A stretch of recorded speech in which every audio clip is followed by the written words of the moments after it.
Sous contrainte. Le regard d'une anthropologue sur la transition écologique et sociale.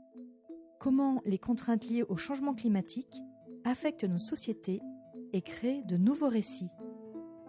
Un podcast réalisé par Fanny Parise, alias Madame l'Anthropologue, en partenariat avec le média Novétique.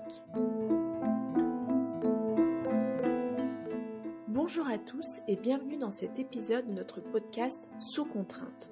Aujourd'hui, nous allons explorer une question passionnante. Et si les impératifs socio-écologiques marquaient la fin des loisirs occidentaux de la société de consommation du siècle dernier? Nous aborderons cette question en 3 parties. D'abord, nous examinerons le retour du non-agréable et les tensions qu'il engendre.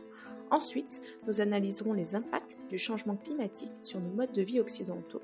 Et enfin, nous nous interrogerons sur la place et la nature du temps libre au sein de nos sociétés. Alors, sans plus attendre, plongeons dans le vif du sujet.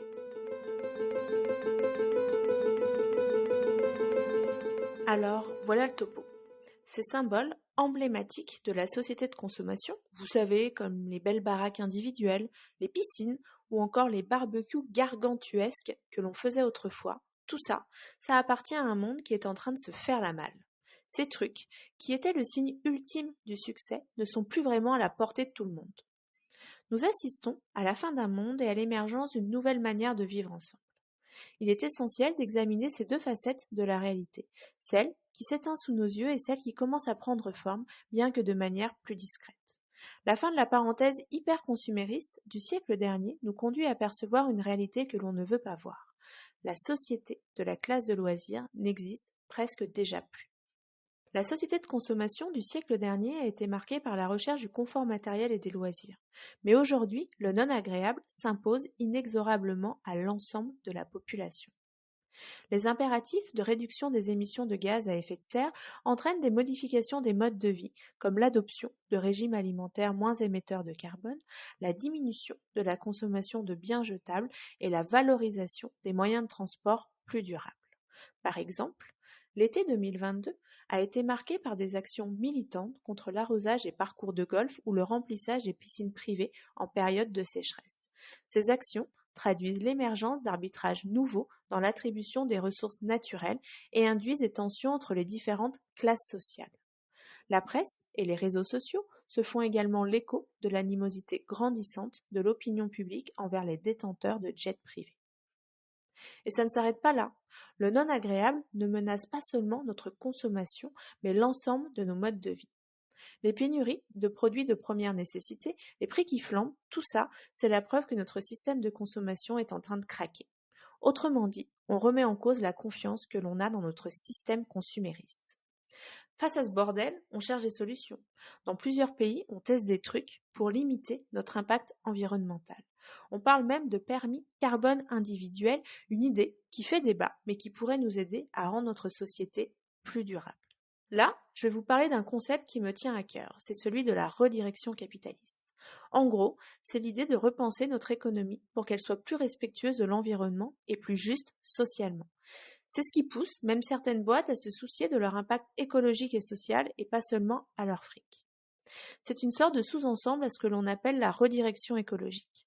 Ce dernier est un concept super important qui nous invite à nous poser de vraies questions sur comment, en tant qu'être humain, on va interagir avec notre environnement et les systèmes économiques qui nous régissent. L'idée, c'est de repenser complètement nos relations avec les entreprises, les gens et la nature, en prenant en compte les enjeux écologiques et sociaux dans nos modèles économiques actuels. C'est-à-dire qu'on doit se demander comment on peut faire pour que les entreprises s'engagent dans une transition vers une économie qui régénère au lieu de détruire, une économie qui crée de la valeur et innove pour être plus durable. Et là, on ne parle pas seulement de changer 1 ou 2 trucs, non, on parle de changer complètement de paradigme. La réussite économique, ça ne doit plus être seulement une question de croissance et de profit, ça doit aussi être une question d'impact écologique et social positif. On doit arrêter de se voiler la face et se rendre compte que le succès, c'est pas seulement une question de chiffres dans un compte en banque, mais aussi une question de comment on contribue à rendre le monde meilleur. Prenons l'exemple de Métabief, une station de ski française.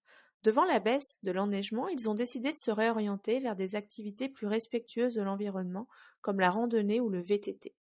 Et vous savez quoi? Eh ben ça marche.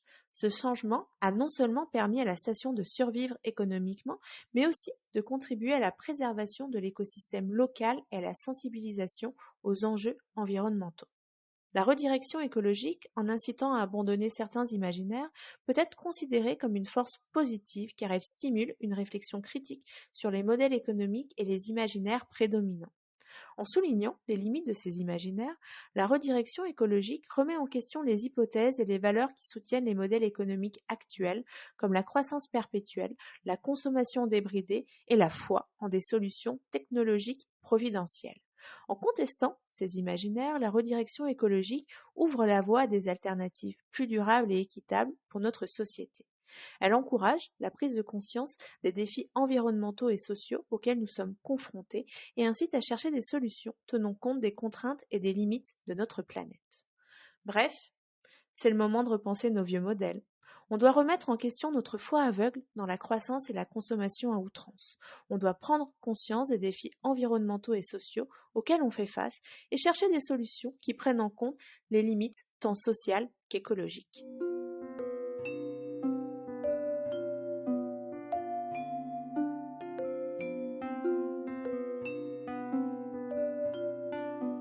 D'un point de vue anthropologique, la question qui se pose est la suivante. Quels sont ou quels vont être les impacts du changement climatique sur nos modes de vie occidentaux? Imaginez une société où l'identité individuelle n'est plus liée à la profession exercée, mais plutôt à l'empreinte socio-énergétique. Un monde où le cachet est révélé, où la reconnaissance sociale ne dépend plus du statut visible, mais de l'impact, positif ou négatif, que chacun a sur la planète et ses habitants. Nos sociétés thermo-industrielles, érigées grâce aux énergies fossiles, dissimulent l'énergie qui alimente nos modes de vie ainsi que les conditions d'extraction des matières premières nécessaires à notre consommation courante. La séparation entre la production de ces biens et leur utilisation complexifie notre compréhension de l'impact de nos modes de vie occidentaux sur les autres et sur le vivant. L'énergie, invisible, semble quasi magique. Elle nous donne l'impression que nous pouvons vivre sans tenir compte de ce qui est caché et de tout ce qui permet sa production et son acheminement. En réalité, tout est une question d'énergie. Les énergies naturelles et humaines ont été utilisées depuis des millénaires avant d'être largement remplacées par les combustibles fossiles lors de la révolution industrielle. Le défi, la transition socio-écologique, réside dans notre capacité à revenir vers des énergies propres ou à développer de nouvelles sources d'énergie non polluantes grâce aux avancées technologiques. Il s'agit de protéger l'environnement tout en préservant nos modes de vie contemporains. Pour y parvenir, il est essentiel d'examiner et de remettre en cause le coût socio-énergétique de chaque individu. Ce coût socio-énergétique est lié à sa position géographique et sociale. Plus une personne a une position dominante, plus son coût socio-énergétique sera élevé. A l'inverse, ceux qui ont un coût socio-énergétique plus faible sont plus susceptibles de subir les conséquences sociales et écologiques du mode de vie de ceux qui ont un coût socio-énergétique plus élevé. Il est donc primordial, en période de transition socio-écologique, de rendre visible le coût socio-énergétique d'une personne.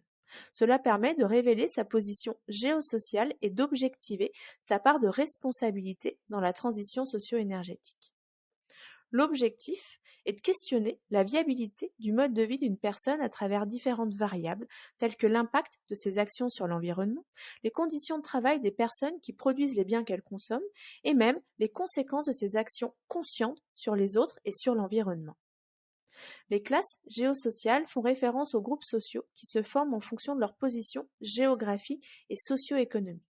Les différences de richesse, l'éducation, l'occupation de postes, le genre ou encore la nationalité peuvent avoir un impact sur l'accès aux ressources et aux opportunités associées.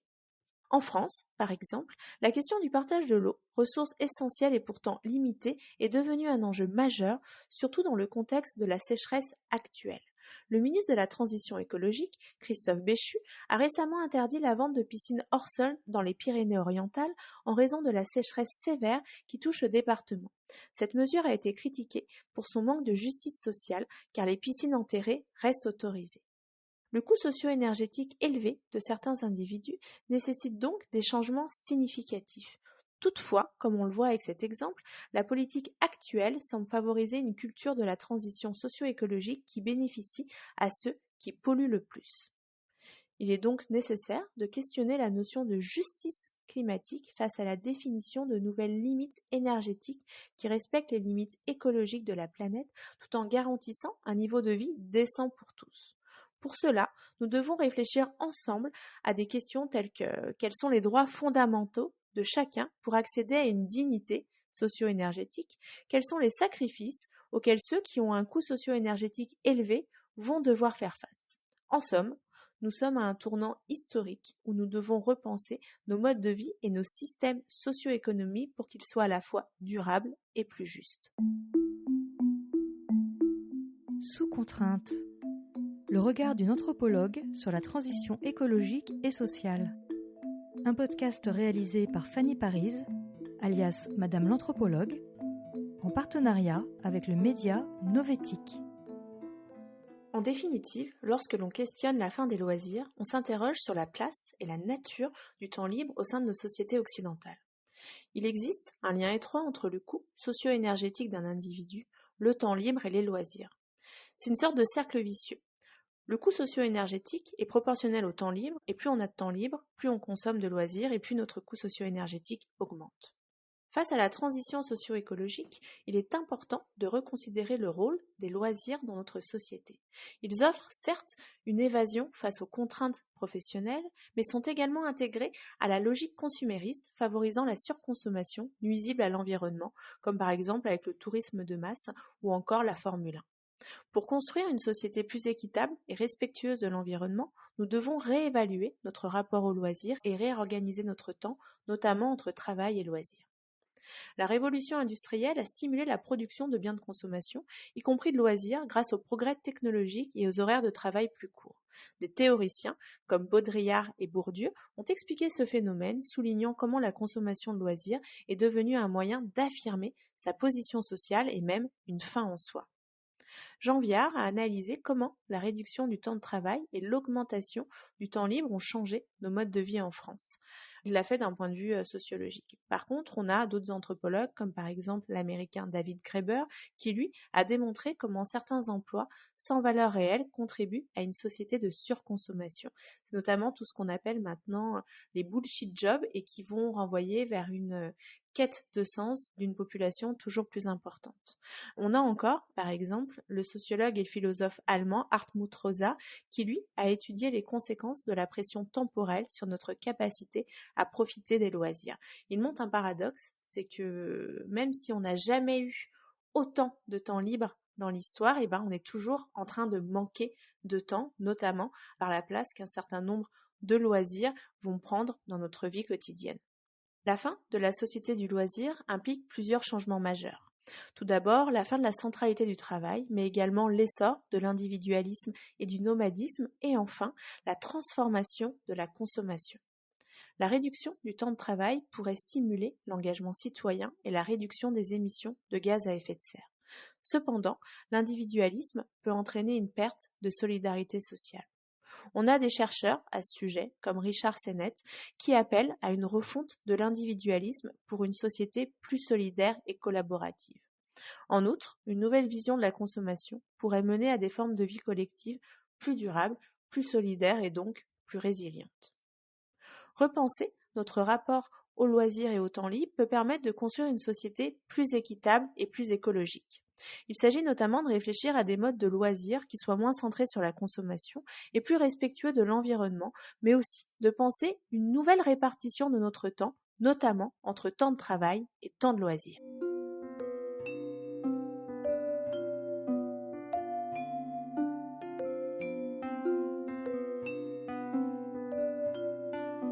Voilà, c'est tout pour cet épisode de notre podcast Sous contrainte. Nous avons exploré la question de la fin des loisirs occidentaux de la société de consommation et les défis que cela pose pour notre société en transition socio-écologique. Nous espérons que cette réflexion vous a donné matière à penser et à agir pour un avenir sous contrainte, mais plus durable et équitable. Merci de nous avoir écoutés et à bientôt pour un nouvel épisode. C'était Sous contrainte. Le regard d'une anthropologue sur la transition écologique et sociale. Un podcast réalisé par Fanny Parise, alias Madame l'Anthropologue, en partenariat avec le média Novétique. Si vous avez aimé cet épisode, N'hésitez pas à le partager et à laisser un avis sur votre plateforme de podcast préférée. À bientôt!